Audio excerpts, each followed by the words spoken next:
I might as well begin. The begin. Begin, okay. What the fuck is a begin? I always wondered what the fuck a begin was. They had some really... It's a music... they had some really stupid songs back in the 40s. Genre. You know, those big band... Stupid songs? Some of them were really dumb. They were excellent. Just look at get a big band together, 40 people playing the same song. You know what was really stupid? My grandmother and grandfather, or grandfather and grandmother, whatever combination you want to use, used to tell me, "You're lucky you got the annoying commercials you have in the 20th century." At that time, it was the 20th century, because we had, I mean, the latter part of the 20th century. I'm sorry. Because we had the stupidest, sickening jingle commercials. They had those jingles back then where every commercial was a stupid song. And they said it was so extremely annoying to listen to jingles as a commercial. You know what? Commercials are still intrusive. They're still annoying as hell. They're so inconsiderately intrusive. They raise the volume. Automatic. Donna sent me a thing the other day about working at home. It's a scam. It's a scam. But I went to the webpage and guess what they do? What? They don't let you out.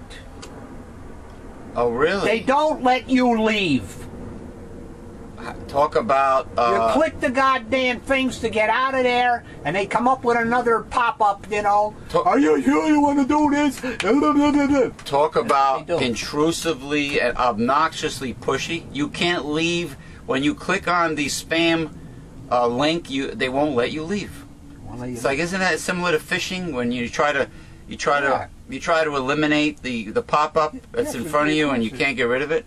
Of course. If a commercial, if a product was good, you wouldn't have to do that shit. You notice the high quality foreign made products that where the name sells itself, like Honda, the car that sells itself. You never see, coming from Europe and Asia, you never see stupid, totally moronic and as sickening commercials. Always the American products. They have to saturate your brain and put a chick over there with her legs spread or whatever. Yeah, well, like they do that in Latin America to sell a Mustang. To sell anything. Well, especially beer and cars. The sex sells, and but that's a way. That's the sleight of hand you were telling me about. They're trying to sell you an inferior, defective product, but they're dazzling you with other subjects and other, they try to reach your emotions in some other way to get you to buy their product with no hard evidence or no data that is based on the virtues of the product. That you need it. That you need it, why you need it, and what makes the product special. No, none of that. They just bullshit you with this crap that is not even relevant to the product itself. It's ridiculous. They use emotion. Subprime mortgages. That's what happened with the meltdown. Yeah, that's what they were doing. All these lenders out there, right? They were getting poor people there and selling them mortgages that they didn't need, didn't want, and could not afford.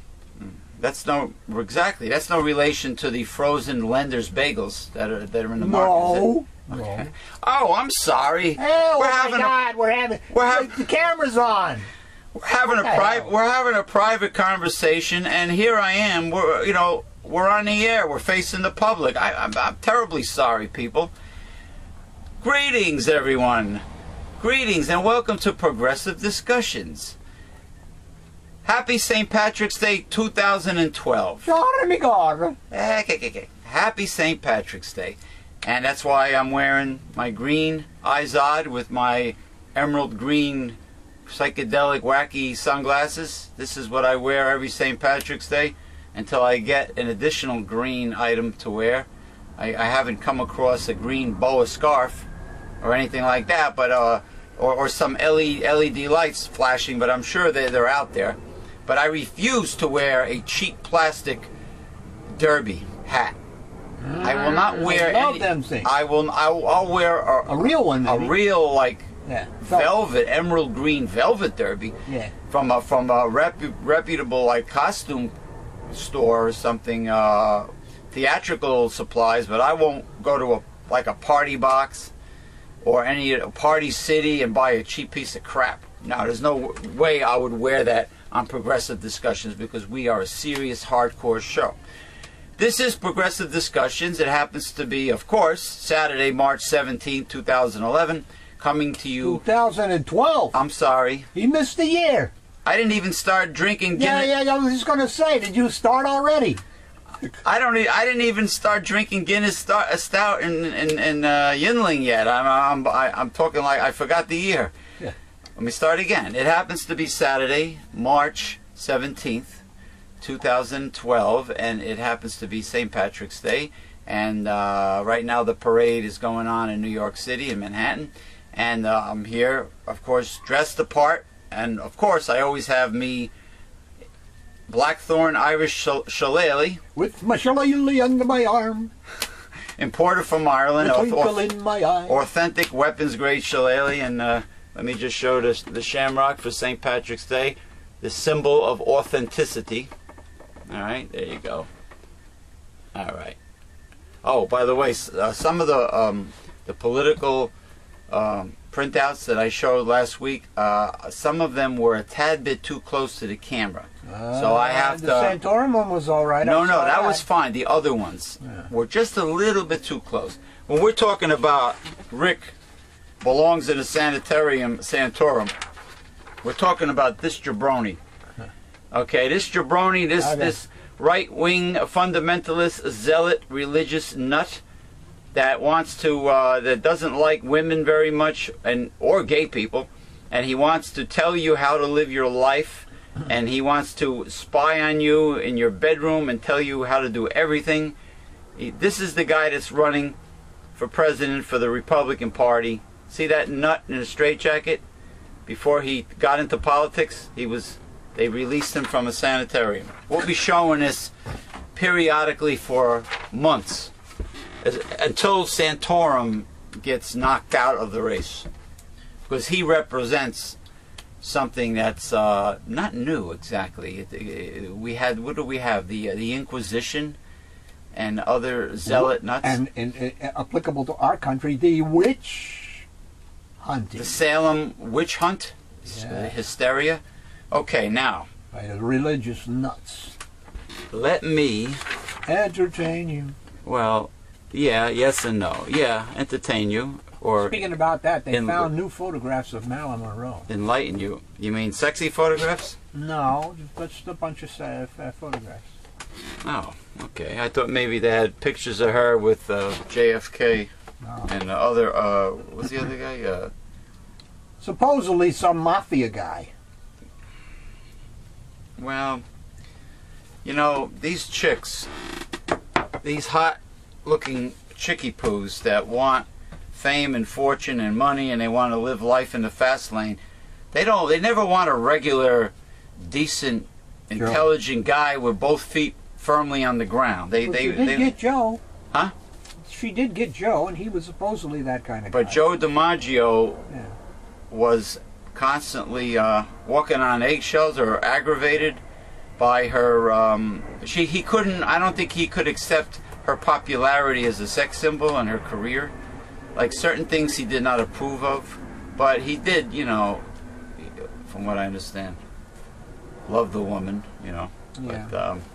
But anyway, I want to start off this 2012 St. Patrick's Day with some theme topics that I want to bring up. Of course, I had more that I wrote down, but I accidentally threw it out, the page, because there were other. This is the, you know, from now on, the paper that I'm going to use for the show is going to be on top. All right. Good idea. All right. Greed and global warming. I was listening to some information, actually from Dr. Gary No. Greenland, is it continent Greenland? Yeah. Okay. Greenland and Antarctica, if they both melted completely, which they are slowly doing so, including the Arctic Circle, if they completely melted, the sea level will rise 120 feet, which will mean a disaster for anyone living on the coast, all coastal cities, and 20 miles from the coast, inland. That includes us. Are we 20 miles from the Atlantic Ocean? Yes, sir. We're not farther than 20 miles? We're closer than that. We're closer than sure to 20 miles? Sure. New Jersey has a coastline all the way up. Right. Well, wouldn't the sea level also affect the major rivers? Wouldn't Absolutely. The rivers?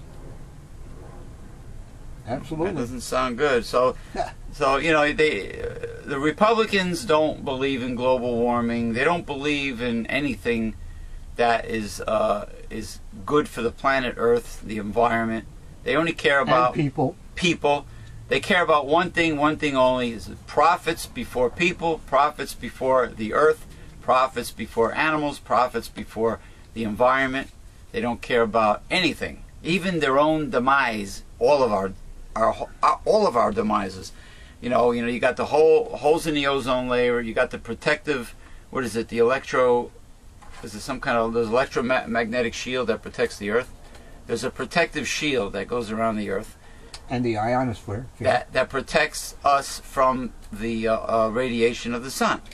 Now, of course, with the very bad solar storms, solar flares that are supposed to occur at the end of this year, it might knock out some important grids, which means no electricity, which means no internet, no cell phones, no nothing. The nuclear power plants would melt down, and there will be a new disaster, right? Of course.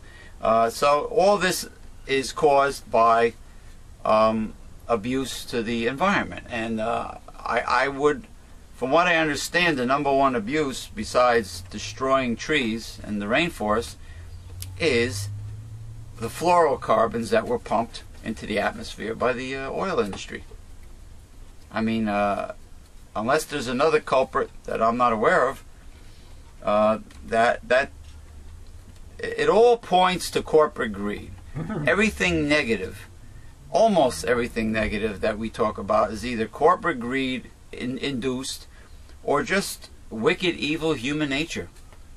You know, like abusing a child or abusing an animal, abandoning animal or child, and so it's the vile, despicable wickedness of human nature, which is involved with corporate greed also.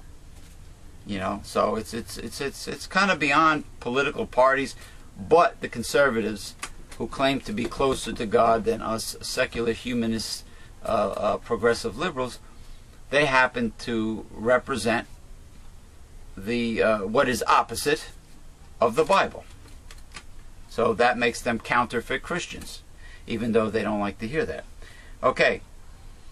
I heard that, you know, you talk, Dr. Bill, you talk about employers, companies, taking advantage of the fact that, you know, we have a very bad job market and the economy is bad, so every year they try to get more and more out of an employee, and they try to become more intrusive in the prospective employee's life. They infringe upon your rights because and abuse you because they know you desperately, most likely, need the job. So you know when you hear about real estate, it's a seller's market.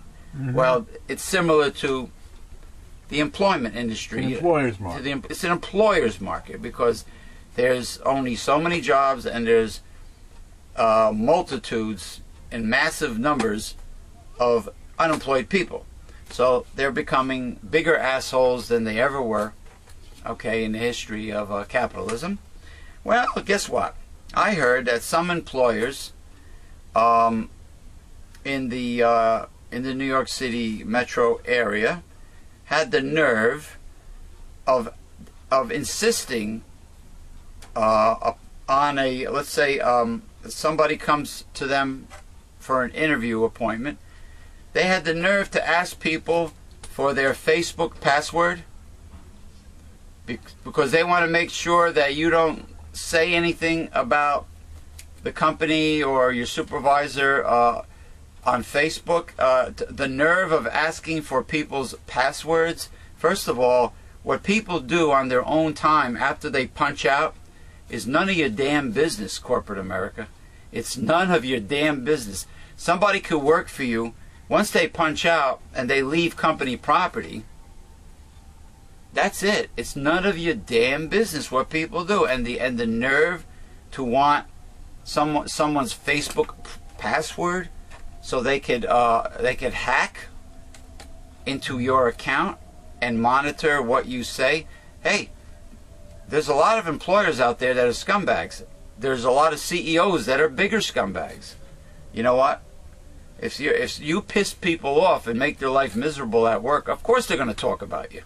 But you believe the nerve of that? And of course it's going to court because it's really hacking, right? Yeah, well, not attacking, but it's it's repealing the Fourth Amendment to the Constitution. Yeah. But hey, George Bush and Obama have already done that. Yes, they have. Yes, they have. But asking for somebody's Facebook password, that's going too far. That's ridiculous. I would laugh. I would like, yeah, right. You know, dream on. You know what I mean? But that's one of the problems when certain people or corporations or institutions or whatever they are, once they get the power, right, they aren't afraid to exert it. And they over the individual, and they consistently try to get away with more and more and more and more as the weeks, months, and years go by, because they can. That's why American companies are outsourcing all of the American jobs, because they can. Because they can, and they are supported in doing that by subsidies and the like. Oh, the Republicans love to support that thing, and the same thing with the offshore, with the, what do you call the tax havens for the rich, havens too, yes. And the rich not paying taxes, and all the outsourcing that's going on. I mentioned on the other show that your American customer service jobs have been outsourced to the Philippines. In this country, you were getting $12, $13, $14 an hour, depending on what part of the country. In the Philippines, they get a lousy $1 per hour with no benefits. $1 per hour compared to what they were making here. Now, the Philippines people were pissed when they found out what American customer service representatives were making, and I don't blame them for getting pissed. Do you see the greed? And I'm sure Foxconn in China has corporate American CEOs behind that atrocity. Of course. That's why they do it. Because it's cheaper. They do it because it's cheaper, and it raises their profit margin, and they can. That's the magic word. They can do it, and they get away with it. Same thing with the TSA, and I watched the video last night. Oh, Jesse Ventura? The Japanese making fun of the TSA. Oh, you saw that video? Yes, very interesting. That's very cute. Interesting. You see how he was feeling up the girls? Yes. Yeah, there's taking advantage. So that's what it is. It's taking advantage of the individuals. Yeah, it was it's the same bullshit. It was a comedy satire from Japan of the U.S. The TSA issue that's going on here, where people feeling you up at the airports, and the guy was feeling up these lovely young Japanese girls. Of course, none of them were trying to get into their bras and into their pants. The guy was smelling her crotch. Smelling her crotch and her ass. Of course, none of the girls that were getting patted down, none of them were ugly, old, and fat. Of course not. He let the one go through, the old one, remember? You got to see Go right on through.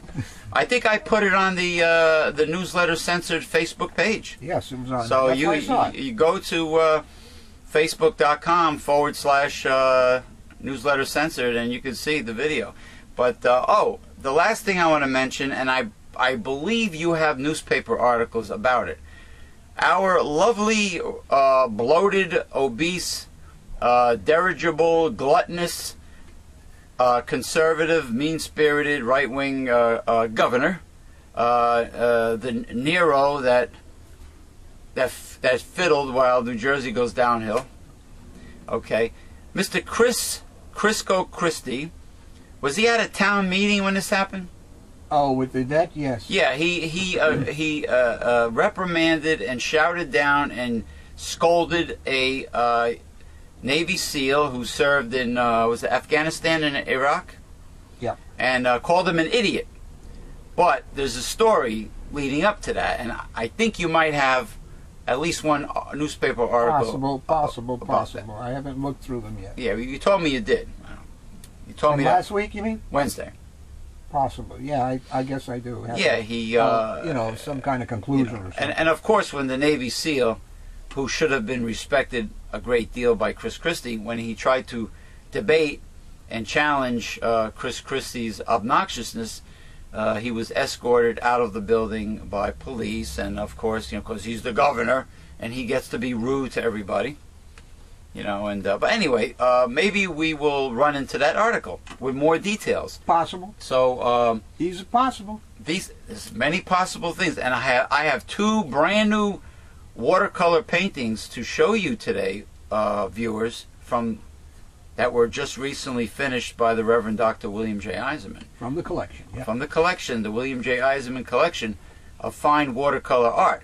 And this is St. Patrick's Day, 2012, Saturday, March 17th. Evan Go Braless.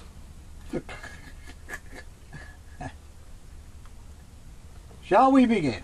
Yes, we shall. The 15 minutes of fame for an earless baby bunny that was a rising star on Germany's celebrity animal scene came to an abrupt end. Earless? Why was it earless? When he was accidentally stepped on by a television cameraman. What is this guy, a klutz? What is he like? He doesn't look down? The fate of a 17-day-old Till, T-I-L, that's the bunny's name. Yeah. A bunny, right, with a genetic defect was plastered across German newspapers on Thursday. The same day, a small zoo in Saxony was to present him to the world at a news conference. The cameraman told Bild newspaper he hadn't seen Till, who had buried himself in hay when he took the fateful step backward on Wednesday. Oh, he was in the hay. Why was he on the floor in the area of the camera people? Why was the rabbit on the floor? Isn't that a little this was a stupid? I mean, disaster waiting to happen. Dummkopf? Dummkopf. As they say in Germany, Dummkopf.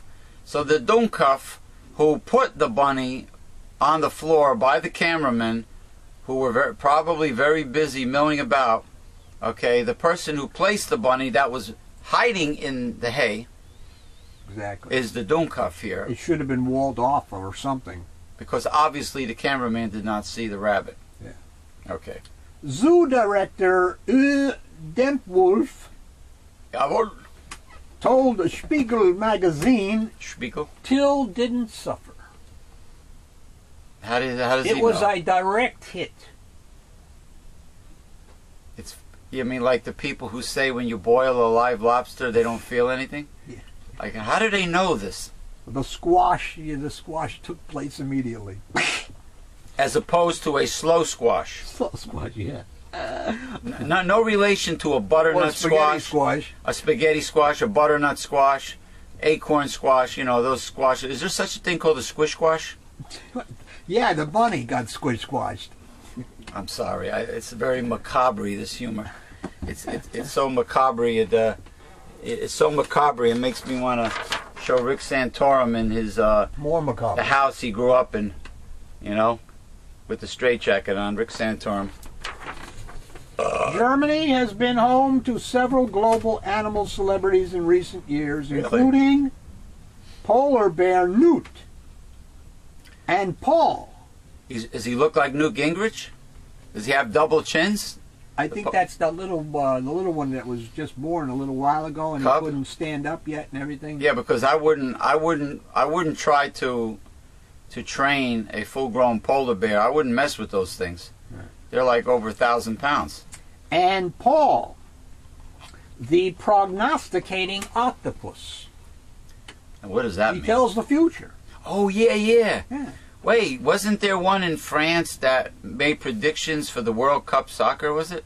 Yeah, that's him. He's That's still him. um, Yeah, that's him. Son of a gun. He's in Yeah. Germany. He's a psychic octopus. I guess a you know what would be tasty if somebody if somebody made like instead of chicken pot pie, they would make octopot pie. I don't like octopus or squid, You don't like squid? calamari. I don't like Yeah, it. you remember? Or eel. You remember the commercial? Was it Chex? Mikey doesn't like anything. Mikey doesn't like Well, anything. Reverend Bill is worse than Mikey. He don't eat greens. He don't eat nothing green. He don't eat this. He don't eat that. He's a pure. I eat green lima beans. I eat green peas. Oh, okay. I Oh, you know what I got yesterday? I got the two dry bags of Vita Roast brand yellow split peas. Now, yellow, not yellow. Yellow. Remember the Swanson Vitamins has pea protein powder? Pea protein. And I think it says from yellow peas. Yellow peas.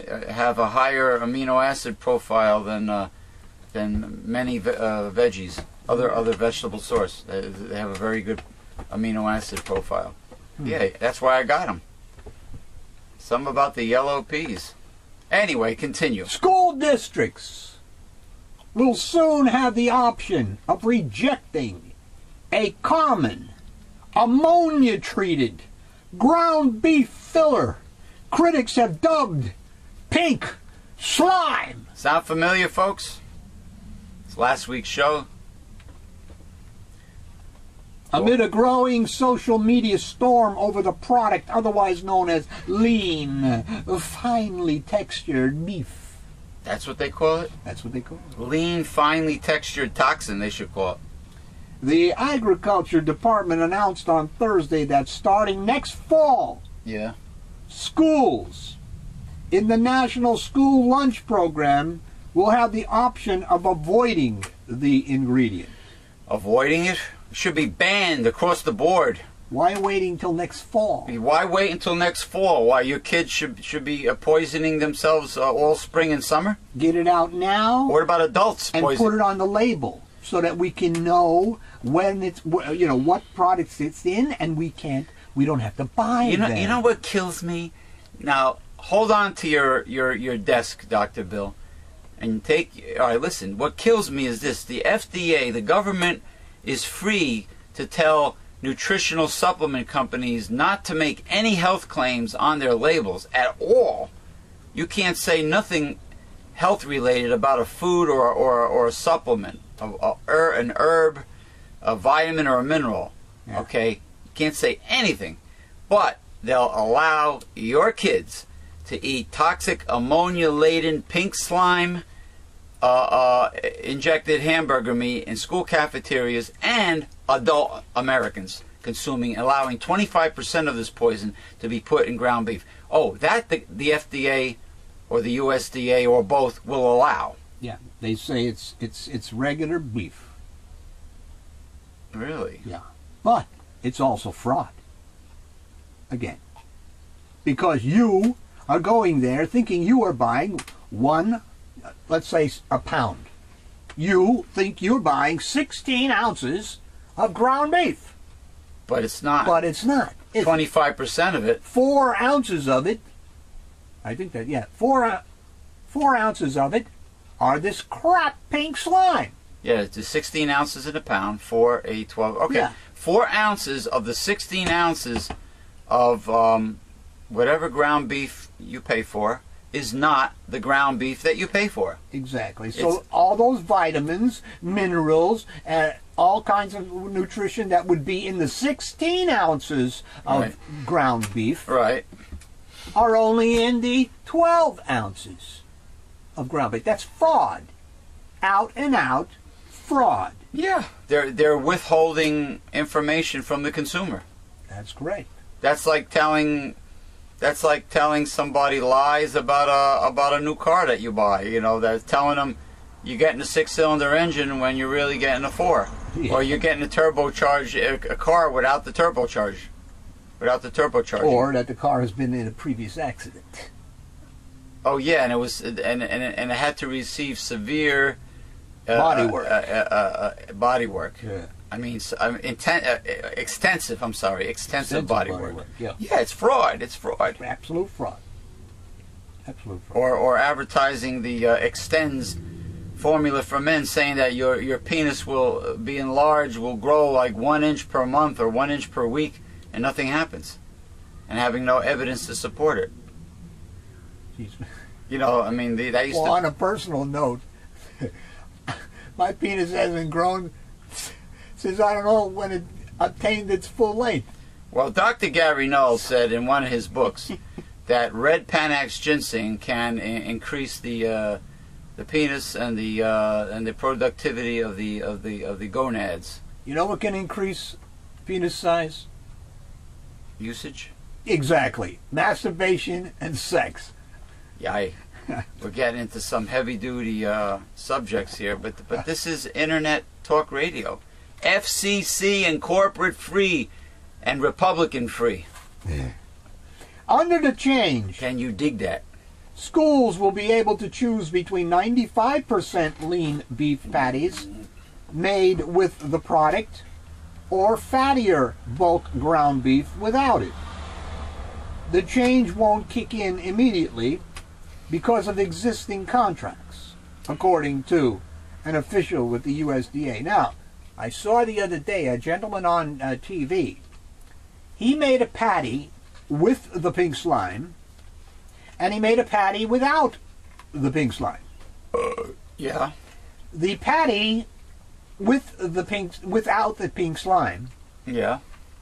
gave you more fat when you fried it, when you cooked it. Well, fat is flavor. And it was bigger. It remained bigger after it was cooked. Fat is flavor. Smoky. Oh. Yeah, but what I'm saying is that burger retained the nutrients that are in it. Right. The pink slime did not, because it's already cutting 25% of your nutrients from the beginning. Right. So, you know, how many else went out with the frying? Well, this pink slime is made up of meat byproducts, waste that people Roadkill. It could be anything. That parts of the animal that are undesirable, unusable normally, and perhaps parasitic or tumors or whatever, disease-ridden. You know, like, reminds me of the mad cow disease over in England. Remember that? Anyway, they grind it into a fine pate so you cannot identify anything in it, and then they sterilize it for your consideration. They sterilize it with an ammonia-based solution, and then they Put it into bricks. They put it into bricks, and then the lovely American food companies put it into the ground beef. And now I wonder who ever came up with this idea. That your kids are eating. And why? I mean, why? Greed. At the expense of... Obviously, that's what it is. To save, having to give you only 75% of the real meat, you know, compared to a pound. Right, at the expense of children. 100%. But the government and the law enforcement, you know, I mean, departments and everything, everybody is very meticulous with monitoring and protecting children these days, but then they turn around and do something like this and feed kids pink slime. Yeah, well, the USA, the tainted the ground beef. FDA, they're all very conscientious about protecting adults and children from vitamins. They'll protect you from Oh. something that will keep you healthy, like Yeah. vitamins and minerals and herbs. But they're so worried about children being victimized on the internet, but then they'll turn around and poison those same children in the school Yeah. cafeteria with the pink slime hamburgers. Because there's money in it. Now, do you see the hypocrisy with the right-wing form of capitalism? It's like they talk out of two sides of their mouth. They're two-faced. You know, they'll try to have they'll tell you that they have your best interest and they have your children's best interest at heart, but then they'll turn around and do something that means profit. Right, more profit. Yeah, so the two-party system basically is corrupt. It's corrupt. Well, you heard what Jesse said last night. Forget about the two-party system. This is crap. Mm-hmm. Two-party system. The department said it continues to affirm the safety of the treated beef as a filler, but that it wanted to be transparent and that school districts wanted choices. Yeah, the only reason they wanted to be transparent is because the whistleblowers blew the whistle on them. Right. Otherwise, this damn thing would still be going on. The USDA buys about 1/5 of the food served in schools nationwide. But the opt-out provision doesn't go far enough for Representative Chili Pingree, Democrat of Maine, who has asked Agriculture Secretary Tom Vilsack to immediately Ballsack? Vilsack Oh, Vilsack. immediately ban the product from school lunches. I agree with that. Should be banned, period. Why should an adult consume this poison? Especially children. I don't think a highly processed slurry of meat scraps mixed with ammonia as wholesome and nutritious. No, not at all.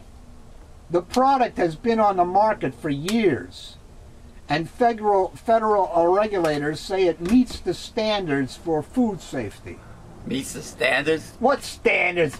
There's so much crap and disease and garbage going on in our slaughterhouses and you know, granaries or whatever.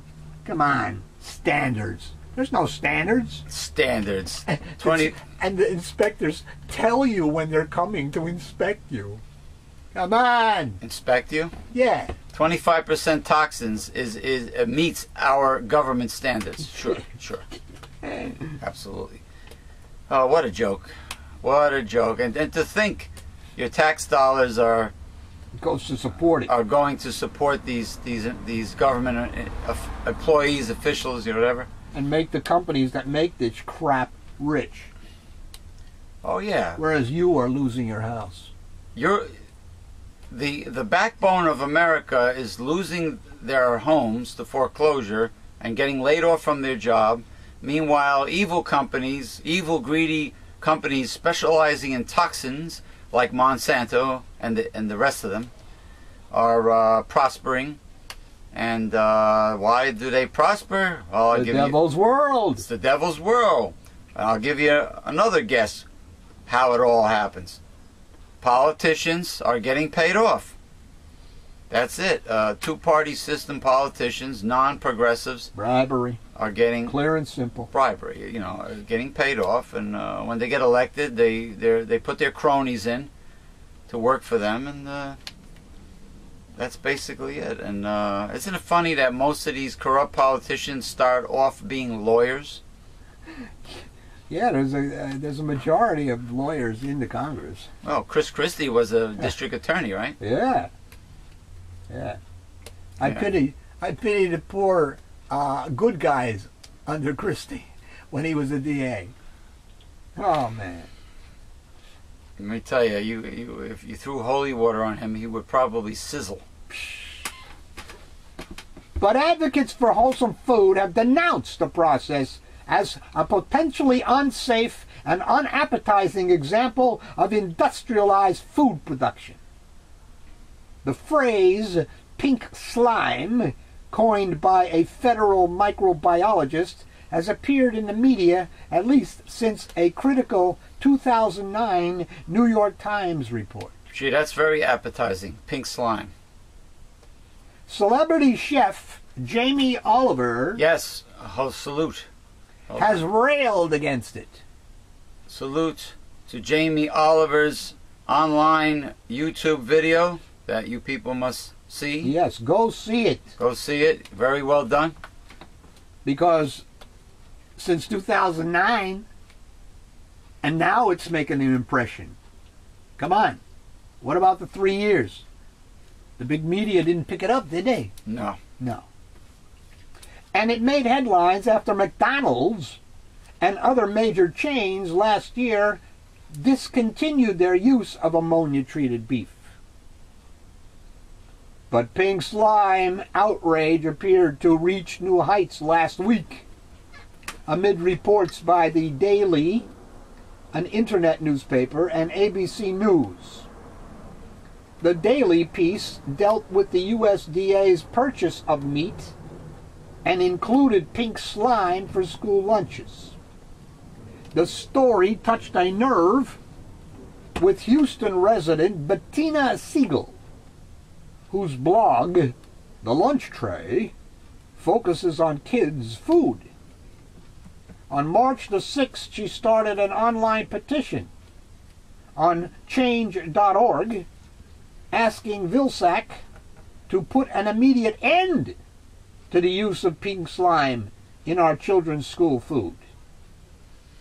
By Thursday morning, the electronic petition had more than 225,000 signatures.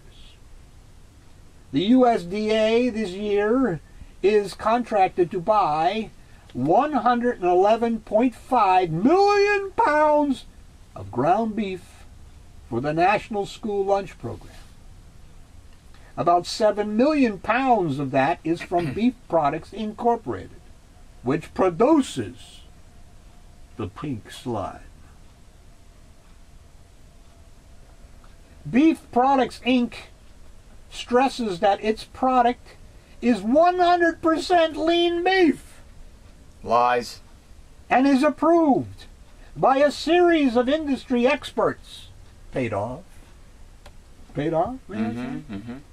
The company's new website, Pink Slime is a Myth,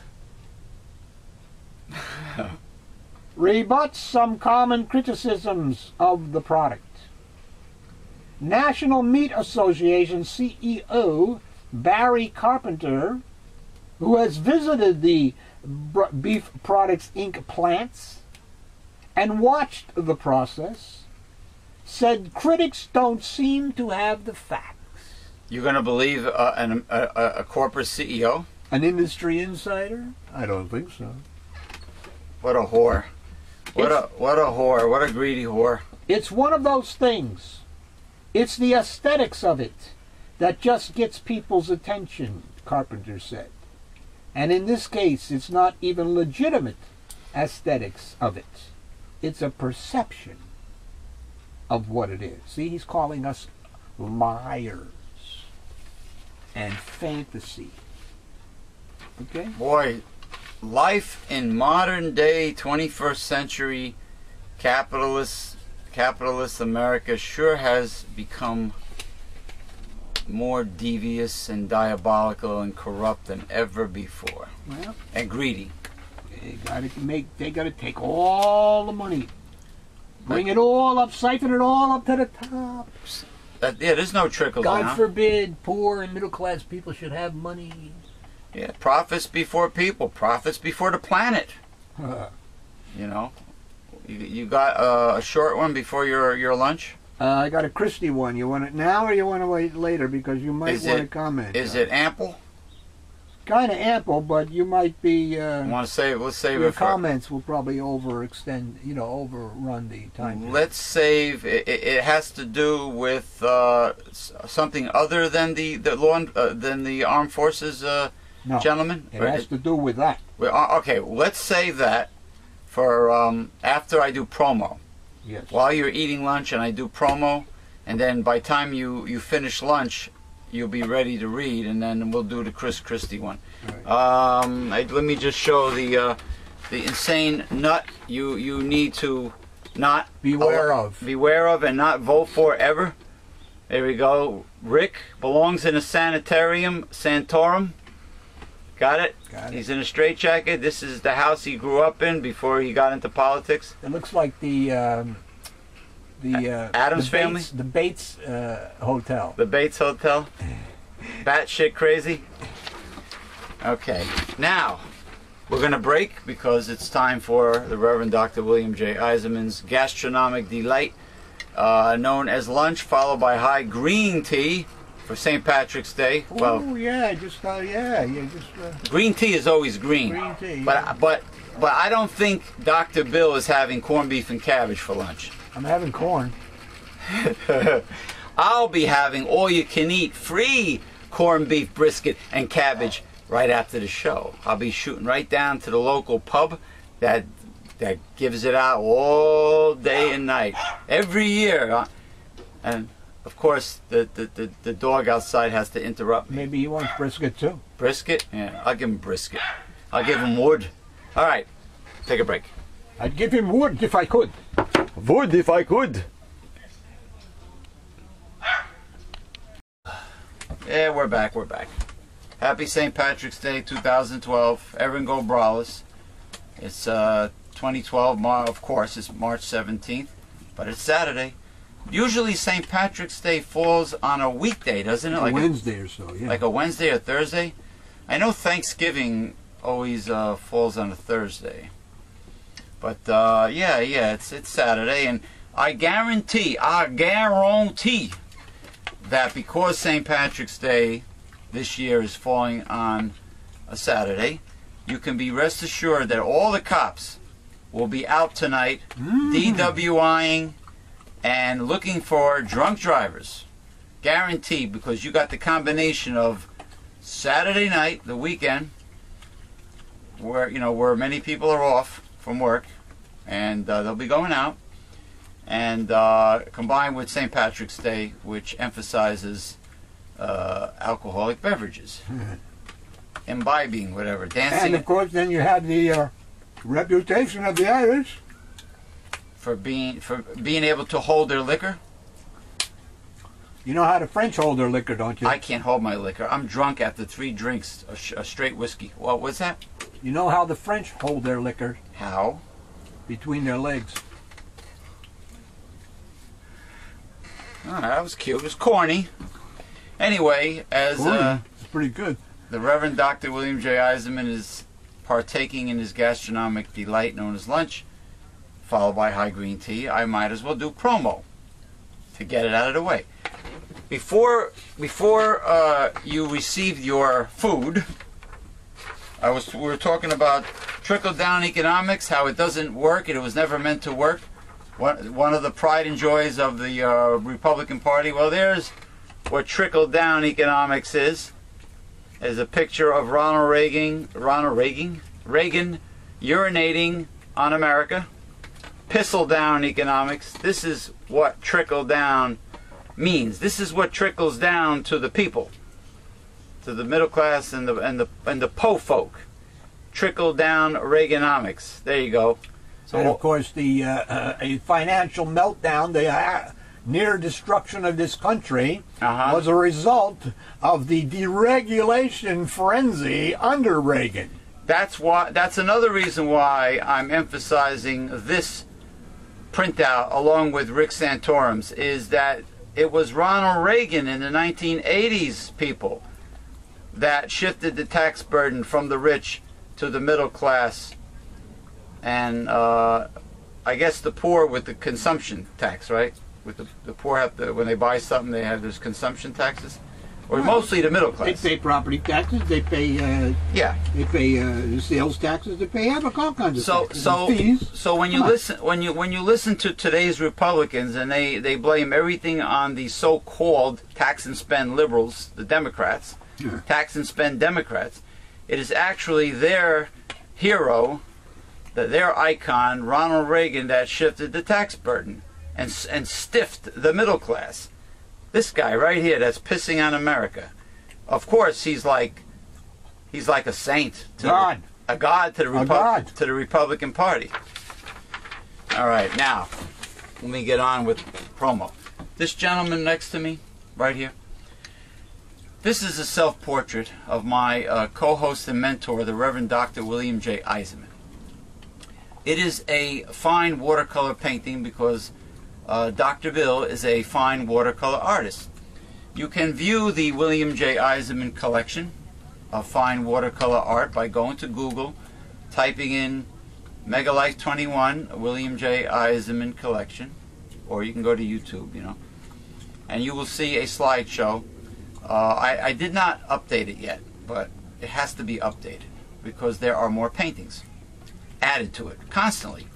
Anyway, you will see and hear the slideshow of all of his paintings until I update it, of course, to very nice, pleasant Caribbean steel drum music. Or you can go to newslettercensored.com and check out whatever paintings he has there. Or you can go to the William J. Eisenman Facebook profile, which I'm not sure if it's available to the public. You might have to be a Facebook member and sign. I believe it is. And log in, because I tried getting to it without logging in, and it won't let me see it. So I don't know if you made it public or not.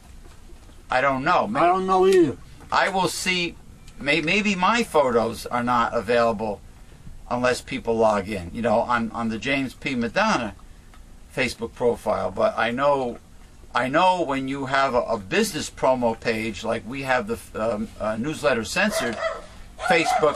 Shut the hell up. We have a Newsletter Censored. I'm always being rudely interrupted. We have a Newsletter Censored Facebook page. And that is completely available to the public without you logging in. And that includes the links and everything. Now, let me show you, before I get to the newsletter, let me show you a couple new paintings that were completed by the Reverend Dr. William J. Eisenman. Do I have to knock this? Hold on. All right, this one is titled, is there a name to it? No. And it's a watercolor. Yeah, this one is watercolor. Right. The other one, by the way, the second one I'm going to show you is the very first debut of a gouache or gouache. Gosh. I'm not sure how it's pronounced. It's like a French word, but... Oh, gosh. Huh? Oh, gosh. Oh, gosh. It's a gouache. Gosh. Painting. It's, you have acrylics, you have oil, and you have watercolor. Well, this is gouache or gouache, but it's not watercolor. But I'll show you that in a second. What is this called?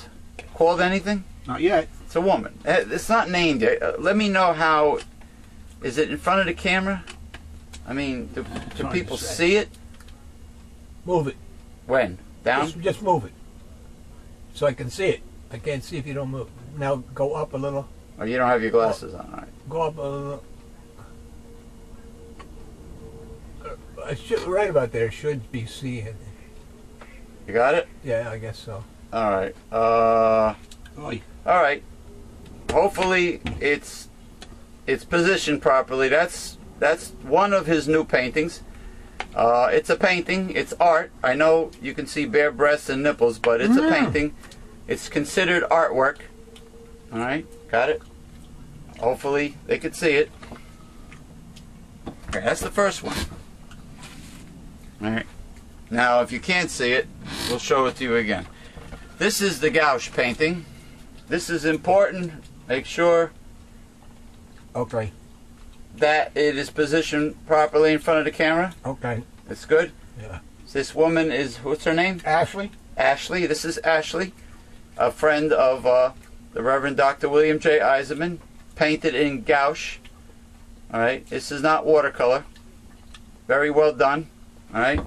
I guess I'm too close. Boom. All right. Is it okay now? I guess. You guess. Yeah. All right. Well, I can now bring it down a little. Oh, I guess that's about it. Okay. That's Ashley, done in gouache. All right. Ashley from South Dakota. She's from South Dakota. I think Fargo is North Dakota, right? Where Swanson Vitamins is located, in Fargo, North Dakota. She's from Sioux Falls. Sioux Falls, South Dakota. Yeah. A friend of Dr. Bill, Ashley. All right. A very pretty face. All right. That's her painting, man. Done from scratch by the Reverend Dr. William J. Eisenman. So if you're interested in purchasing any of the paintings that you see that you like, just send him an email and he'll let you know if it's available. And the bidding usually starts at $500 each. Make a generous gift offer, and then you will, of course, you will get an annual subscription to what I'm going to show you now, which is the which happens to be the backbone of our entire organization. Newsletter Censored, founded in 1977 by the Reverend Dr. William J. Eisenman. This newsletter contains the 5 taboos of American life, which is politics, religion, health, human sexuality, and child rearing. There is nothing like this in the mainstream media or the mainstream press. Okay? There's more information in the newsletter than there is on our websites or on our talk shows. And this is the very best way to join our organization. This is the very best way to be a part of our organization. So go to newslettercensored.com, click on the printable order form, and with your gift to support this work, you will get your free annual subscription to Newsletter Censored. This is what started it all. This is the very foundation and backbone of our organization. This is how you join our organization. And it's very hard-hitting. This was the last newsletter without natural affection.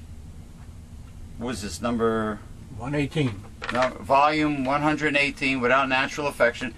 And it contains also it contains The God Project by William J. Eisenman, Doctor of Divinity. After you read the political analysis, Without Natural Affection by William J. Eisenman, Ph.D.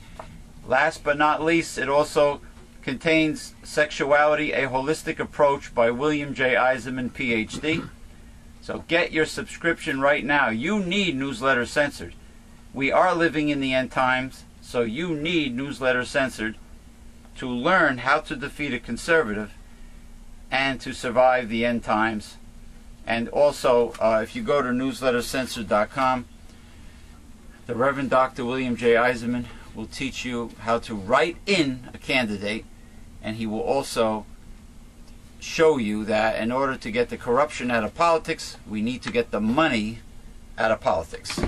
So get your subscription as soon as possible. Let me make myself a little bit useful here, and then we will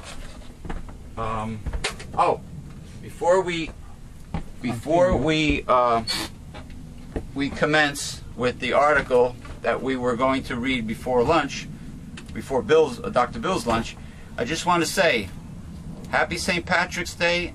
And what that means is, for the very finest in imported Irish imports, go to XavierGifts.com. That's www.xaviergifts, Xavier Gifts, all one word, .com, and email Patty and tell her that James P. Madonna of Megalife 21 Progressive Discussion sent you, and place your order. It's the finest in Irish imports, and that's where this Blackthorn weapons grade Irish shillelagh came from. You know, courtesy of Xavier Gifts, courtesy of Patty. And I have been promoting this every year in March, this company, and once in a while I'll mention it outside of March. But this is my prop. I enjoy waving it around. It helps me emphasize certain things, and it's like a gavel, an Irish gavel. Anyway, the Christie article, begin. I guess I covered everything I needed to say in promo. Okay, begin. Governor Christie doubled down on Monday. Not only does he not regret calling a Navy SEAL and former Democratic candidate an idiot at a town hall meeting last week, he labeled him a jerk, too. That too? Yeah. An idiot and a jerk. Yeah. To a Navy SEAL. Just because he was a Navy SEAL doesn't give him the right to be a jerk. He should get the utmost respect because he's a Navy SEAL. Bill Brown, a second-year law student at Rutgers Camden, rejected Christie's claim that he had a political agenda, or that he wanted to make the Republican governor look bad. Brown said in a telephone interview after the governor's news conference that he had talked to Christie at a veterans forum in September 2010 during the campaign for governor, and on a recent call-in show on 101.5 FM.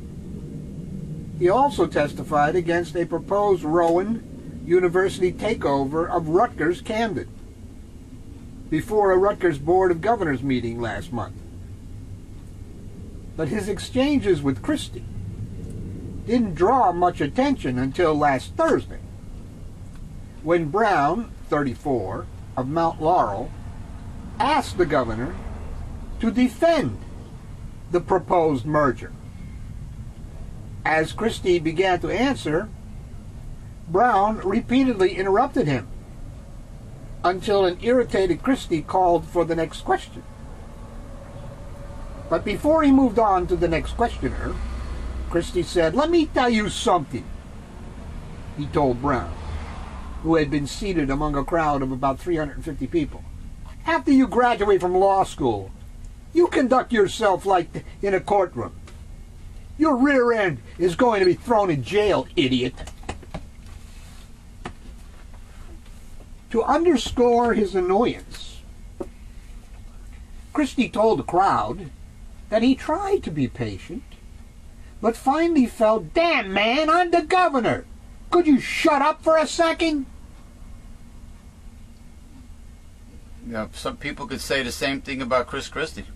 Christie suggested on Monday that Brown, having run for a Burlington County seat in the Assembly in 2009, knew what he was doing.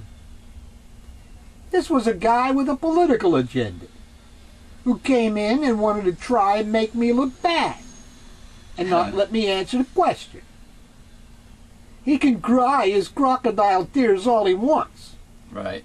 He came in there to try to accomplish something. He didn't accomplish it. And so that's the way it goes. Yeah, wah, yeah. Assembly Majority Leader Lou Greenwald, Democrat of Camden, called on Christie to apologize for what he called immature and nasty remarks.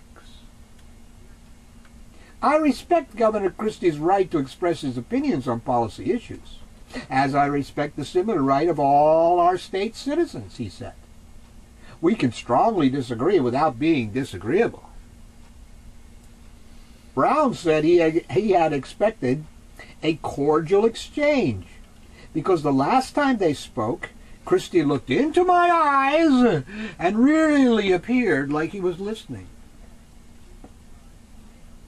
A veteran of Iraq and Afghanistan, Brown said he didn't mean to appear disrespectful or threatening, but objected when Christie characterized his viewpoint as that of one student rather than the school community at large. I think one of the big things that concerns me is the fact that Governor Christie is so popular and that he publicly humiliated me in front of everyone. After New Jersey citizens saw what happened, I think there's going to be a deterrent for people to get up and question his policies. And this isn't the first time he's done that. Definitely not. It won't be the last. You know, a cordial, respectful exchange of ideas and opinions and views is supposed to be mutual. It works both ways. Yeah. You know, an honest debate. But not with the windbag who has to win all the time has to, whose agenda has to always override everyone else's. Who is, by the way, out of state, Again? campaigning for the Mister Mitt Romney? in Illinois. The guy who should never ever sing, ever? He should never open his mouth, actually. So what is all this talk, when he first, when Christie first took office about, I need to govern, I am the governor, I need to govern. Why doesn't he govern? Why is he always leaving the state for one reason or another? Sticking his Pinocchio nose or his big belly in everybody else's business when it concerns the Republican Party. To introduce you to one of the goofiest birds on the planet, I offer this appropriately offbeat column. Sounds like the people in the 2012 Republican campaign. The goofiest birds on the planet. Meet the American woodcock, Ah, the woodcock. a robin-sized bird now appearing at a damp woodland near you. Is that what the bird on Charlie Brown was? Woodstock? Was it a woodcock?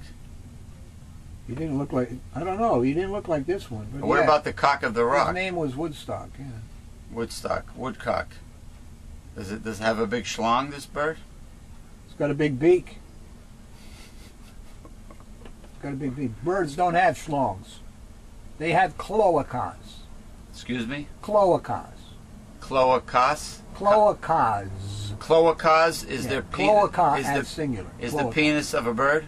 It's not a penis. It's like a sewer. It's a sexual organ that they bring together in flight Wait a minute. What about chickens? What about to roosters? exchange their. What about roosters, though? They don't mate in flight. Do they have a cloacas? I would assume so, but I'm not too familiar with chickens. A rooster. How the hell? I never seen a chicken mount another chicken Well, or a whatever. rooster. Yeah. Well, yeah. I don't think. What does the hen lay on her back? No. I don't. Well, mammals usually do doggy style, but I don't think the birds do that. Or I could be wrong. I never seen a rooster copulate with the hens. Neither have I. I know they have a reputation for having an active libido. Like a squooey, wascoey, widowgay wabbit. Maybe I'll have to ask Farmer Tom on chat tonight if he's there. Ask him. How do chickens mate? Yeah, how did he ever see a rooster bang a hen? Strange. Yeah. It reminds me of my idea for a fried chicken chain called Pecker's Fried Chicken. Pecker's. I have a picture of a Sergeant Pecker's Lonely Chicken Hearts Band. Club Band. All right, continue. How strange is Scolopax minor? Consider some of its many nicknames. Timberdoodle. Oh, gosh. Bog boar. Ah, that's why the big beak. Bog boar. No. It goes down into the muddy water. Oh. With the big beak. Like, what's those other birds? The small ones. Let me tell you, sparrows? No. No, water birds. Like a heron. What are Oh, a heron or Heron a crane or an egret I'm talking or about an egret. little guys. Let me tell you something. Little guys. Where I live, here in New Jersey, I have my favorite pair of cardinals that come every year to mate, male and female, and they hang around. They're very beautiful, especially the male. But I have a lot of robins, rockin' robins. Tweet, tweedly tweet, rockin' robin, up in the treetop. Anyway, what they do, they have this big chest, they have big pecs, and they're very brazen. They come within a few feet of me, and they follow me around, they watch me. They're not afraid. When it rains, like clockwork, these robins are out and about searching for Worms. earthworms that come to the surface after a rain. Or if it's overcast, let's say you have a real misty, overcast, foggy day, the earthworms come to the surface. And these robins, with their skinny little beak, just hunt earthworms, pull them right out. And what a smart food source for a bird to have, because you don't have to go very far to find a worm. You know, worms are everywhere. You know, so, you know, robins don't have to really bust their little feathery ass to try to find food. Interesting. Anyway, continue. Other names are big eyes, wood snipe, mudbat. Yeah, mudbat. As the Cornell Lab of Ornithology points out, the woodcock. That's ornithology, not pornithology. That's the study of boids, right? Boids. Yes. Birds, which are the closest relatives to dinosaurs, believe it or not. The woodcock is a bit of a contradiction. Woodcock. A shorebird that likes the forest.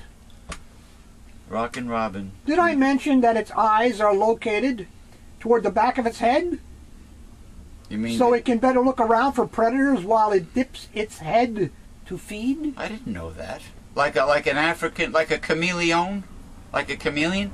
Like they're able to, like you can't sneak up behind a woodcock. That's what it's for, yeah. Wow. Incredible, right? An owl, I believe, has its eyes right in the front. In the front. But the owl's head rotates like Linda Blair on The Exorcist. 180. Or 360. 180, because he's got to go back again. I saw a great horned owl sitting on top of a billboard up by Popeyes in Lodi, New Jersey, on the highway. Believe it or not, I couldn't get over it. You know, it was a big sucker. Anyway. Or that its ears are located between its eyes and its bill. Rockin' robin, tweet, twiddly tweet, rockin' robin. My friend Mike Limitola, who has been leading a guided walk to see woodcock in the Great Swamp each March for the past 10 years, says they like forest edges and open fields with brush and damp soil that attracts earthworms. My psychic or what? Their favorite food. My psychic. Oh, so they share they have the same menu as the rockin' robin. Up in the treetop all day long. By one account, the crawlers constitute 60 to 80% of a woodcock's diet. A woodcock's cock? Oh, a woodcock's diet, okay. Which proves you don't have to be a European history buff to enjoy a diet of worms. Well, actually, insects are the source of protein of the future. Especially like crickets, and there's farms that raise these mealworms, super mealworms, and they're very, very inexpensive to raise, and they fry them and they prepare them in different ways, and you know, it just so happens that they sell super mealworms to feed pet reptiles and amphibians. But now it's used for humans. I think there's a restaurant in San Francisco that specializes in bugaboos, in insects. I wouldn't eat them if they were covered with chocolate. You wouldn't switch to an insectivorous life? No. A diet, rather? No. It's protein. It's cheap protein. No. It's actually the larva of the South American wood beetle, as opposed to the woodcock, the super mealworm, superworm. A woodcock is a worm-catching machine. Yeah, so are some women worm-catching machines. A squat bird like on with, the Jersey, with big feet, Jersey Shore, Snooky, and a long bill. It reportedly stamps its feet to stir up the worms. JWoww. Okay, yeah. Then uses the outer portion of its bill like a pair of tweezers to extract its slimy prey from the ground. Well, the rockin' robins, man, with the big pecs, they just wait for a rainy day, and the worms are right on the surface. The woodcock has to dive, pull them out, and dig. Okay. Oh boy. Where do we deal in many subjects here. I have read that the tip of its bill has sensors that can detect worm mucus in the ground for up to 24 hours. Is that what that slime is on a worm? Mucus? This is getting me more and more off the worm diet. You of know, the future. do you know Asians eat silkworm larvae? Larvae, I yeah. see cans of it in the Asian market, and some of them are flavored with like a teriyaki type of soy sauce, and some of them are plain. Oh boy. But I used to give the worms to my lizard from the Asian market. You know, I used to rinse them out, and he relished it. You relish. I can picture you You making. put relish on them? Yeah, I can picture you making an omelet with dehydrated crickets and a can Oh my God. of silkworms. For Limitola, marsh warden of the Celery Farm Natural Area in Allentown, New Jersey, the attraction is simple. I like these birds because of their unusual look and long bill, those big eyes, and their beautiful coloration. He says that these days the best time to see them and their spectacular courtship displays is at dusk. You know what a very functional bird is? I believe they're called purple martins. They eat a great deal of mosquitoes. Oh, that's good, because we're going to have a bunch of them this year. Well, mosquitoes like stagnant water. That's why if there's any stagnant water around your house, America, get rid of it. Yeah, we don't need more mosquitoes than we normally get. But well, bats eat mosquitoes too. But that's good too. You know, people freak out when bats are around. I don't know why. They're very beneficial. But the purple martin, they sell these purple martin birdhouses that look like a condo complex. And I don't know how you attract purple martins. I know the. You give them a good mortgage.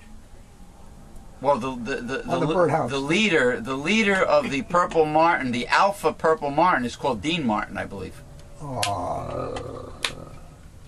Ah, yes, the courtship display. Here we go. The males put on moves and make their best TV dance show. Contestant look downright mundane. And they announce their arrival in the twilight with a strange buzzing noise. Maybe that's why. I think the females are dull and have no coloration to keep predators away from the nest. That might be the reason why the males have all the color and the females do not. Anyway, the buzzing noise is called a peent. Oh gosh. P-E-E-N-T. Peent. How long is this article? It's almost finished. This is interesting stuff here. I know, but it's like, I know. Well, you know me, As for the display itself, it involves flying in circles as high as several hundred feet in the air And they have sex. while making odd chirps that the females find irresistible. I love this description of the courtship display. This guy needs to get a By life. T. Edward Dickens, writing in National Wildlife magazine What is more he- than a decade ago. What is he? He gets off. He gets turned on by watching videos of these birds copulate. Got to get a life, Could man. be, hey, to each his own. Suddenly I hear it. Bird porno. A faint, trilling twitter, like the turning of a rusty screw.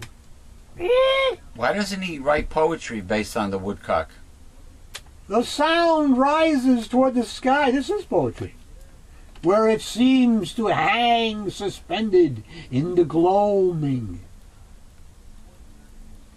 And that's when I see the bird. A fist-sized ball of feathers A fist? orbiting high overhead. A woodcock! You know what? I will allow this article based on the humor that it presents.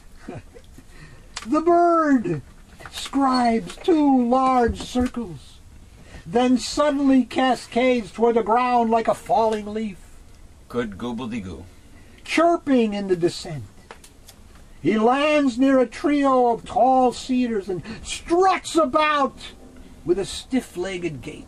Yeah, stiff-legged gait is right. Then the woodcock catapults toward the gibbous moon again. Gibbous? Gibbous. Is that the vagina of the female woodcock? It's called the gibbous? I think he's talking about the real moon. What's a gibbous moon? It's a twilight night. It's twilight time. Remember that song? In an exuberant sky dance designed to attract breeding females. Ay, ay, ay. If you'd like to see a courtship display, I don't think so. here are a few places where woodcocks have been seen I'd rather see two and humans, heard. two attractive humans go at it. Along Disposal Road in Lyndhurst, And then Lyndhurst, New not Jersey. far away. Oh, that figures. This jabroni's from New Jersey? Yes. No wonder he's annoying me. Halifax Road. Halifax Road in Mahwah. Mawa, not Mahwah. Mutwa.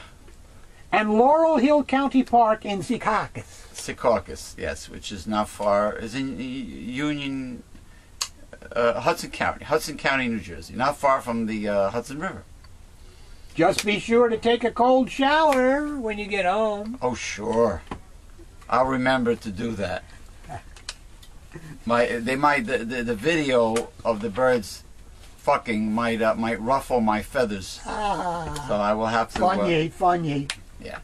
What do we got here, Chief? All right, more serious. Woo! Describing our fascist state, country. Oh yes, this is what the right-wing conservative Republicans want. They want a feudalistic oligarch, a corporate plutocracy, fascism. It's a police state. They don't want you to have rights. They want to take away your constitutional rights completely. Thanks to the demon G.W. Bush, who started removing the constitutional rights. Is that correct? Well, they've been slowly eroded since, well, little by little, but it has really escalated. In other words, since 1980. You desensitize people by imposing negative changes upon them slowly, so it's not a big shock. So they learn to accept it, right? Like the like the boiling of the frog. You know the old saying about the frog? You What? put him in slowly heating water, and when it's time to boil, he hasn't noticed it. And Yes. it's being boiled. Yes. In other words, you put the animal in cold water in the pot, and you put the flame on, not too high, and you gradually raise the temperature. Right. And before he actually dies, you knock him out with the heat. Cooking. Yeah, he's cooking to death already.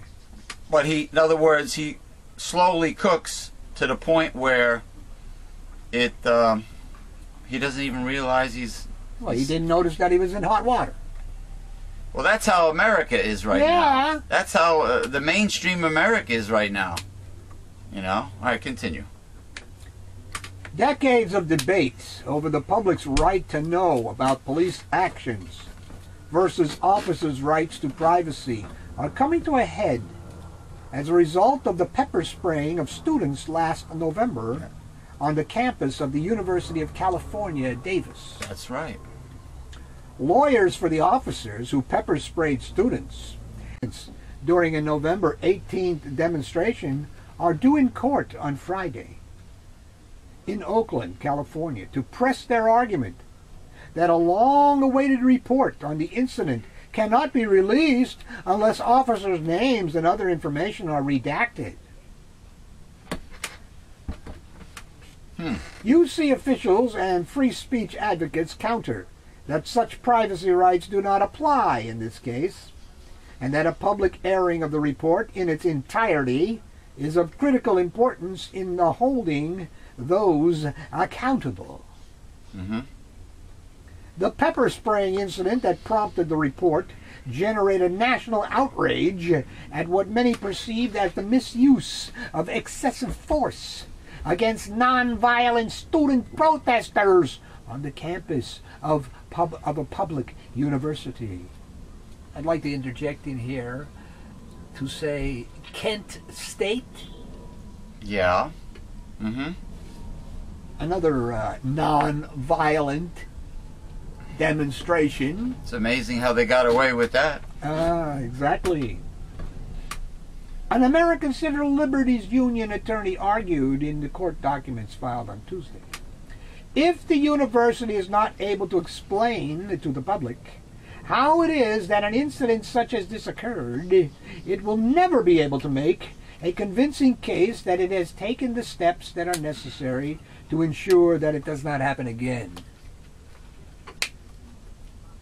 Lawyers representing the campus officers involved in the pepper spraying disagree, arguing that release of the report would constitute the unlawful release of confidential personnel information.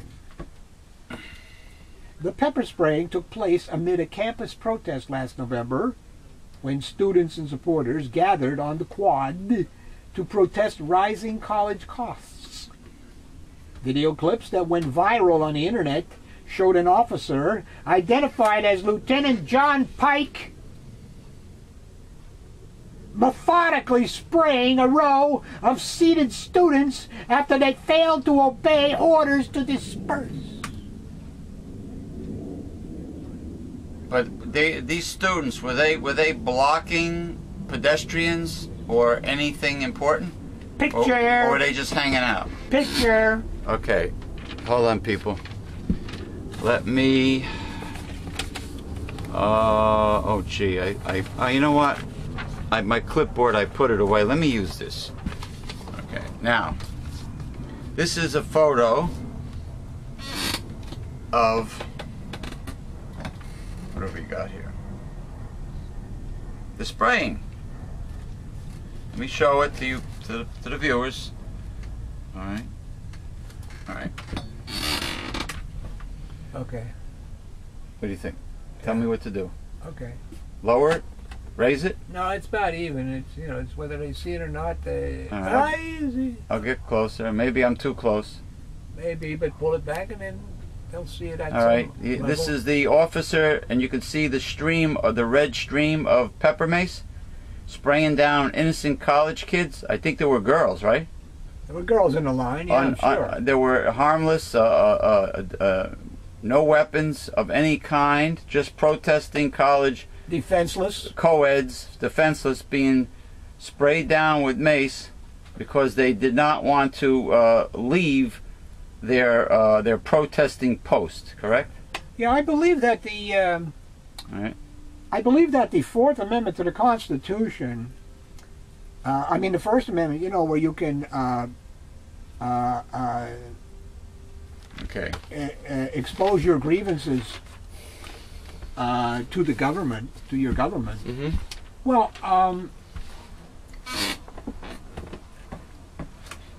where are you going to do that? You're obviously sitting, standing, right? Something, right?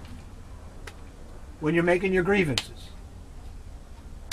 So they were doing whatever, and then they're lined up here, sitting down in right. protest, and this guy's spraying them while they're defenseless. Doesn't it remind you of? Reminds me of Gestapo. Gestapo, and what about the right-wing conservative Christie shouting people down at town hall meetings, not allowing anybody to oppose his views? Yeah. Very fascist behavior. Right? It's Yeah. it's all about what he has to say, and if you oppose it, you have to shut up or You're an idiot or a jerk. or leave. He calls you names and forces you to be escorted from the building. Yeah. And tries to drown you or shout you down, and says that if you buck the system or if you oppose the system when you become a lawyer, you will be thrown in jail. Your ass will be thrown in jail, and all that stuff. It's all part of the new American fascism. Which, who's behind it all? I'll tell you who's behind it all. The 1%ers, the elitists, the fat cats, the corporations, want control. It's all about power. Hey, this is the end times. Maybe this, what's going on now with the corporate plutocracy, maybe this is part of what's supposed to happen in the end time with the beast and the Oh, the beast is over in Europe, so it's yeah, not over here. or the I mean, he will be over here. I mean, the control that they want of the population, of the masses. Or maybe there's more to it about putting toxins in our foods, like the pink slime. Maybe this is To weaken us. to weaken your strength and your health, so you become so weak that you cannot You're not going to protest. that you cannot resist That's correct. them. And what about You cannot resist. It is futile. what about Resistance is futile. what about what Jesse Ventura and his crew said on conspiracy theory about the slow genocide of the masses and poor people? Oh, yeah. You know, Because they're sucking up the richest resources. because the poor, the masses, there are too many of us, and we're using up their natural resources. The elitists feel that the earth belongs to them Correct. because maybe because of pride, because they think they're better. Maybe because of greed. Greed. Power. Hey, why did Beyonce and her husband have to close down the entire hospital to all the other expected fathers, because she was giving birth to her baby in the hospital? I think it was New York Presbyterian Hospital. Why did they think they're better, right? Why did J-Lo have to close down a shopping mall in Europe because she wanted to shop where there were nobody else there Undisturbed. to bother her, undisturbed? So they had to close down a whole mall for her.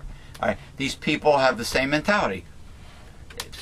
They're better than us. They're better. Elitism, pride. How come when a celebrity from any industry is on the internet,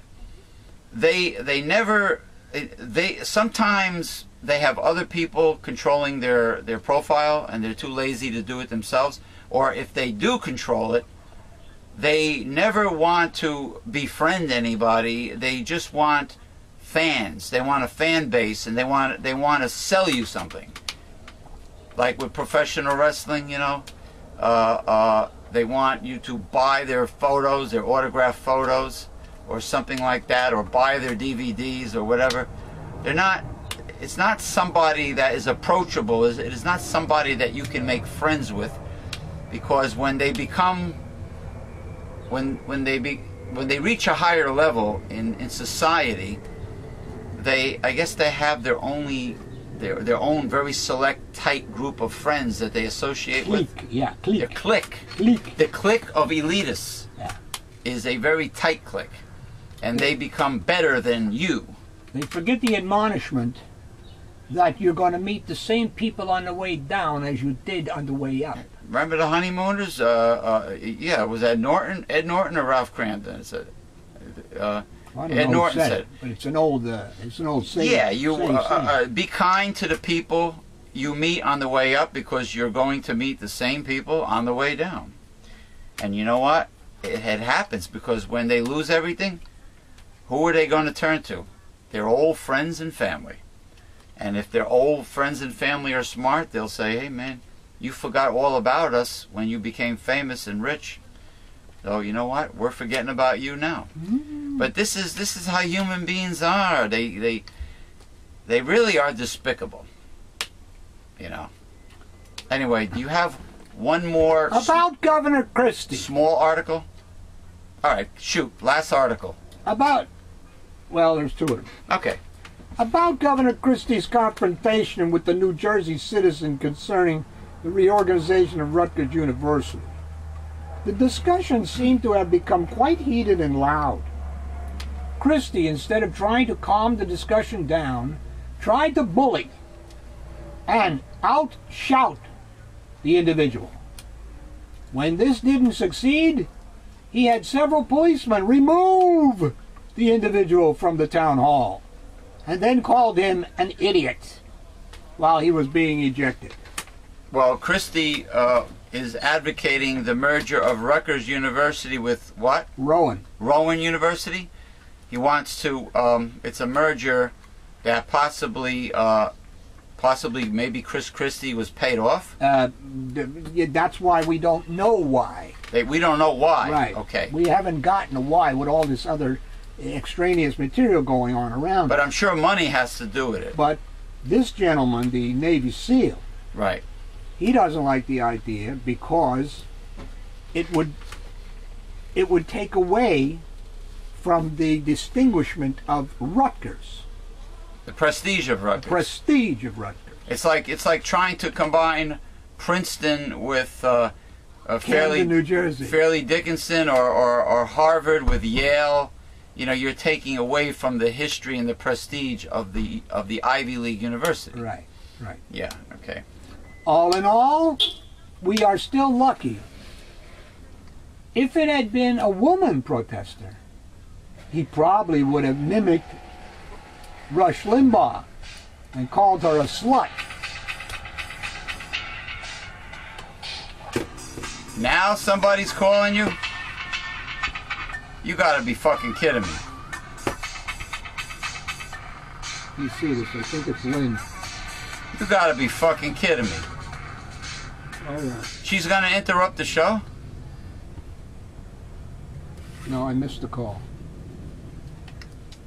All right, one last one. What nerve, these bubbleheads. You know, they can't wait until after... All right, go ahead. Finish up the article. Why am I not surprised that Governor Christie called a person an idiot who was being escorted out of a town hall meeting? This man identified himself as a Navy SEAL. Instead of stopping the police and saying, "I'm sorry," he let them take him out. So if this is the man you want as vice president or president, be careful what you wish for. Oh boy. In other words, you know, Christie should have stopped it. Oh well, on goes the drama of our wonderful, famous, you know, national celebrity, right-wing conservative, mean-spirited, bloated, obese Governor Christie. We're stuck with him because of all the idiots, the middle-class idiots and lemmings that believe the Republican lies, that everything is the fault of the Democrats and progressives, liberals, and you know, they believed it. They believe the job market and the economy, just as they do today. They still put the blame on Barack Obama. I'm talking about mainstream America. They believe the Republican lies. They believe that Barack Obama is responsible for all of our ills. Meanwhile, they forget that, you know, we have a Republican Congress, and that Obama inherited the big mess from G.W. Bush. And right now we have a Republican Congress because of mainstream America believing the Republican lies. You know, the whole thing about tax and spend liberals, the problem is we have a lack of revenue because the rich don't pay taxes. It's not that we spend necessarily, yeah, we do spend too much on military budget, Wall Street bailouts. Yeah, we do spend too much. We also forget that at the end of Mr. Bill Clinton's presidency, there was no deficit. The surplus?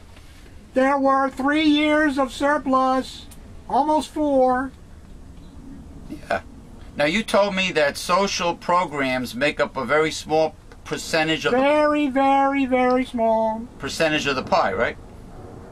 Yes. Okay.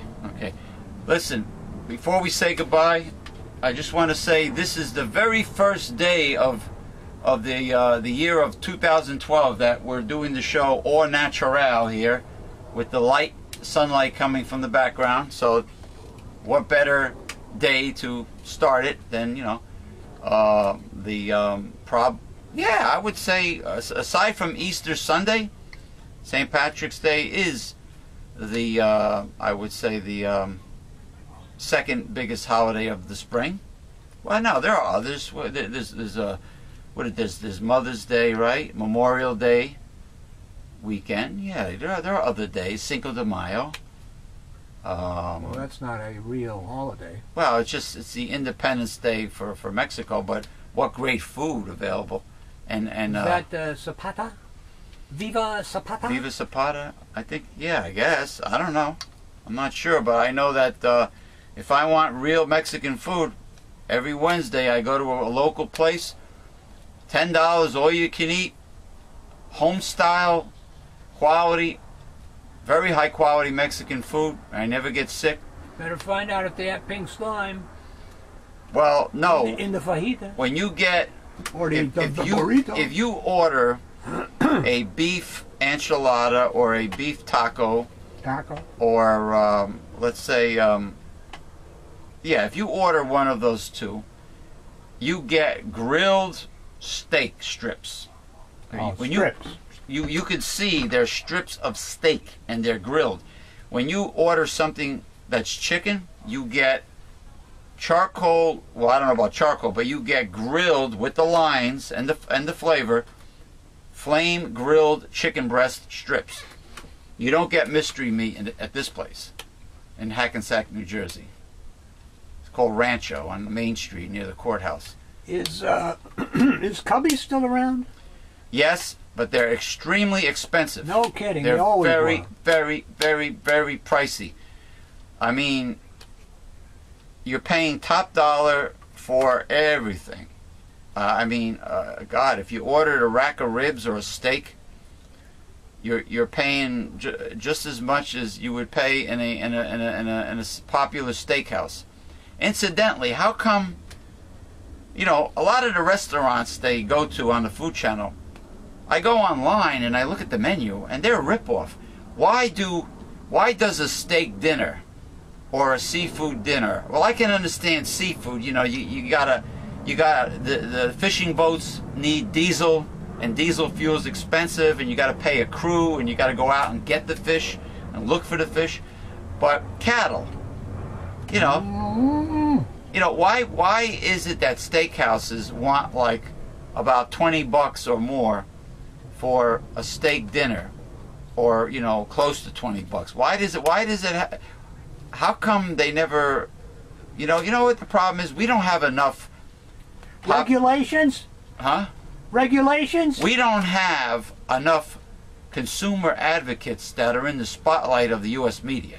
We need more consumer advocates that go out there. Yeah, but that's the problem. It goes back to what we were discussing before in that other issue. What has happened is, with this incremental thing, the government, the businesses, etc., have made it so that it all goes against the individual.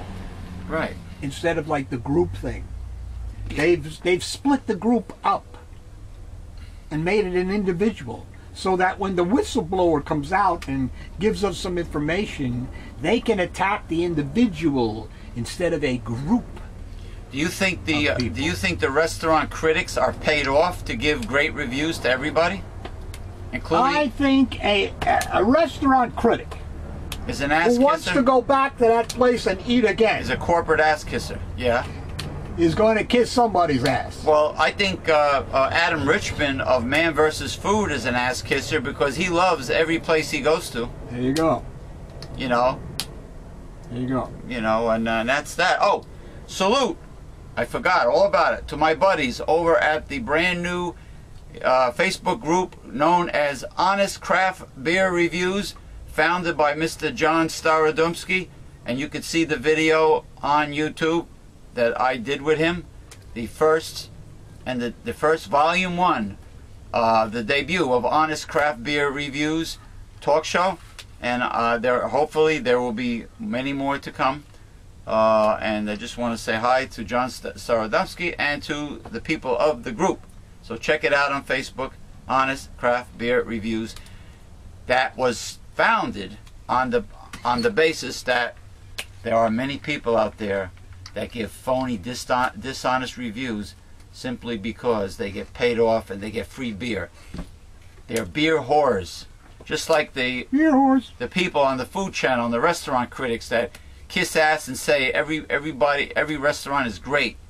Meanwhile, the restaurant is ripping you off and using filler. Oh, years ago, let me tell you something. Years ago, they used to say something was pan-fried. Now they call it seared. Seared. Make it sound fancy. They call it seared. And it's, instead of saying breaded and pan-fried, they say encrusted with Almonds. and pan-seared. Almonds. They use different terminology to up the price. Just like a clay pot for your plant is not a clay pot. It's now a terracotta pot. They up the price. This is how capitalism is. It's called hedonism. Hedonics. Hedonics is what? Hedonics. Yes, it happened. It happened between the 60s, the 70s, and 80s. Instead of paying for quality, the material, the etc., you began to pay for hedonics, which is a ambiance, styling. It could be any kind of subjective crap. So in other words, when some chick spends $150 on designer jeans at the mall and thinks that she is special because she's wearing these jeans, this is part of hedonics, right? That's hedonics, right? As in hedonism, right? Yeah. So Exactly. so it's all, you know, my uncle used to say, prestige is all in the mind. So these people think they're special because they have designer this, designer that, or they eat at a certain restaurant and their meal is about the size of the end of this shillelagh and on a big plate.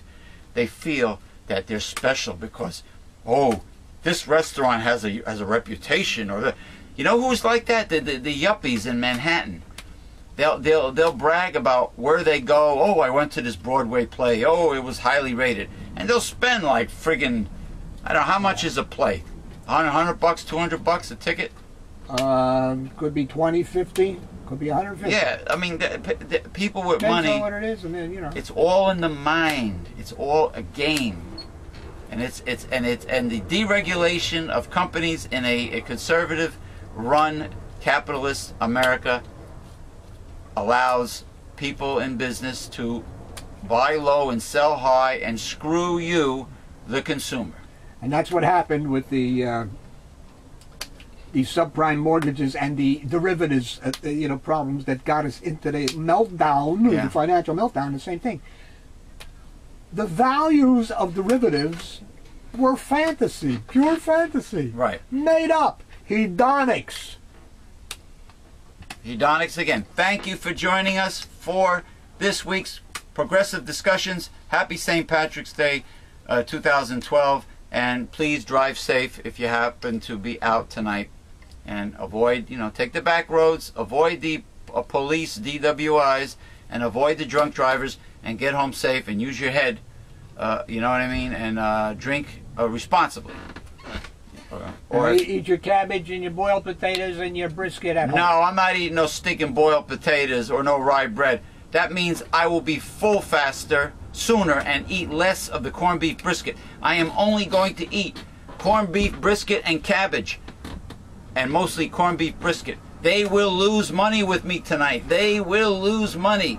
And I'm doing it because I love corned beef brisket, and also because I like to stick it to the fat cats that own the restaurants and the bars. I like to show conservatives that, you know what, it's really nothing wrong with getting something for nothing, because the Bible tells people with money to be generous and to constantly help people that are less privileged than they are. It's in the Bible. Anyway, bye-bye. Bye-bye. Say so long to these people. So long, people. And Aaron Gobralis. Aaron Gobralis. And I will not. Don't let the road come up to meet your nose on, whatever. Oh yeah, what is it? Be in heaven an hour before the devil. That one too. The devil knows you're dead, something like that. Yeah.